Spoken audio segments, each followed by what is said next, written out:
Hi everyone. In update version 3.3 we've extensive work done by a character modeler to show, as well as redesigns of a few crucial gameplay items, our new MP7 model, new animations for some of our heaviest weaponry, concept art of a key map prop we'll be acting on in the near future, and as always, great map progress. As with last update, we've taken on a number of new people in the last few weeks. In programming we have Milky Derp and Scart, the latter of whom was accidentally missed out from the last update, but his contributions so far are such that he definitely deserves special mention. In modelling we took on Satvik Dubé, some of whom's work you'll get to see today. In level design we took on Vats Redonkulus, who got to work on the train station. In voice acting we took on Sam Roran and Caleb West, who are voice acting our Barney and G-Man respectively. Finally, in animation we took on Anomade, who will be animating the new creatures we have our character modeler working on. Starting off small, you might recognise the Medvar from a few updates back. The texture was primitive and the model could also do with improvement. Satvik, upon joining the team, went to work on the Hellfire and enhanced the model, as well as creating a brand new texture for it. Little details like this can make or break immersion in gameplay, which is why we're happy our Medvar finally got the treatment it deserved. The first of the creatures Andy went to work designing and experimenting with was the default Headcrab. Aiming for two skins, one based off of retail and one based off of early iterations of it, Andy delivered a new and unique take on Headcrabs. The opinion on the team is broadly positive on the change of design, although it is by no means final. We do however intend to wait for his interpretations of the fast and poison Headcrab before we pass a solid judgment on the set, and we expect those will be ready for a showcase in January. We acknowledge the design is different and steps away from Half-Life's design, but we think it is a good redesign and want to see where the thought process goes before stopping prematurely what could be good ideas. As previously mentioned, our heavy weapons, the GR9 and OICW, have both been subject to new sounds and animations by Joshua Cardian and Pearden Peace respectively. These have gone some way to helping the weapons feel satisfying to use, particularly the improved GR9 animation set. Take a look.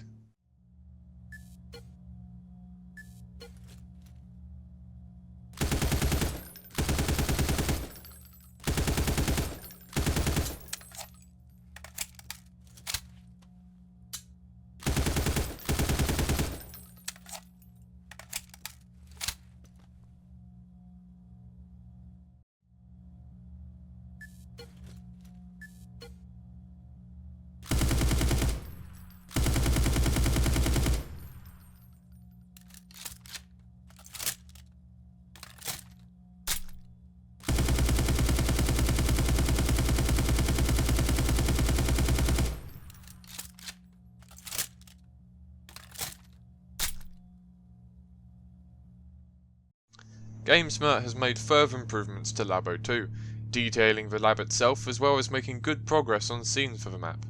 He's also begun work designing a scene for our opening G-Man speech, the first line of which is voiced by Caleb West. You can watch them on the ModDB article, or by following the link in this video's description. Another creature worked on by Andy is the iconic Hound Eye. For this, as has been our approach of all our creatures, we wanted alternate skins that drew inspiration from multiple official sources for the Hound Eye, allowing our mappers greater opportunities for detail. Here you can see the traditional variant with yellow tinged skin and blue hued sonic ridges along its spine, and also the Half-Life 2 Leak variant with more orange tinged skin and red hued sonic spine ridges. You'll see a familiar and greatly expanded thought process with our bull squid models later in the update. Taking into account feedback from the previous update regarding lighting and detailing, Honda has begun filling out details on the building brushes scattered around the console plaza to add more depth to the urban cityscape present, as well as to create a more vivid and visually varied environment to explore. Gameplay tweaks as well as an early version of a console statue you can see in the background have been just some of the new additions added into the map. For now, progress detailing the map is being put on hold to prioritise the development of the inner canals, with the intent being for 2 or 3 of our level designers to conduct a broad art pass on all maps in Chapter 1, prior to a demo release of the first chapter. Next, we'd like to showcase another item prop we redesigned, the Soup Battery. While Chi took into account the Soup Battery present in the leak files, which were simply Half-Life's, and the retail Soup Battery when merging these two, providing a Soup Battery design that is reminiscent of both old and new. Borgia then conducted the texturing job on the model, bringing it to a good standard of quality before it was then made ready for use in-game. Jonah has done phenomenal work, refreshing and redesigning our old 3TV's map into a much more detailed and inspired take on the iconic map from the cut concept years.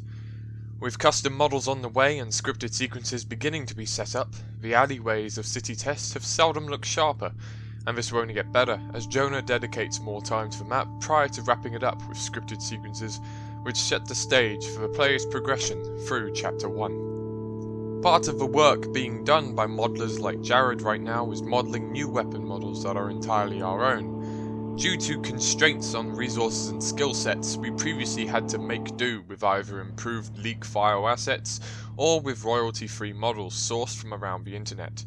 Jared's first task involved taking the tried and tested design of the MP7 and making it our own, providing a merge of the leak with the short, almost non-existent barrel, retail with the holographic sight, and real-life counterparts of the weapon.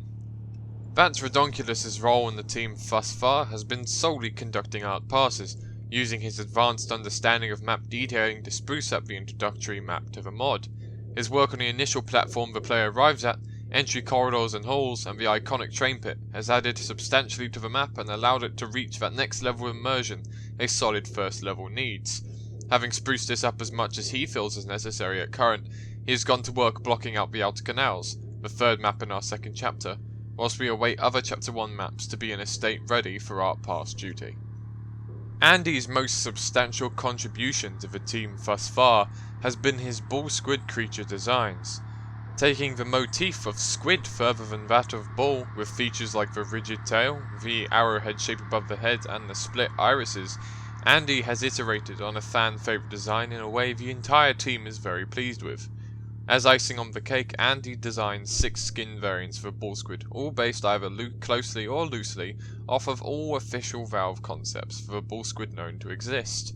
You can see here the Half-Life variant, as well as the albino variant from exceedingly early pre-release screenshots, and also the yellow variant from the so-called Half-Life Alpha.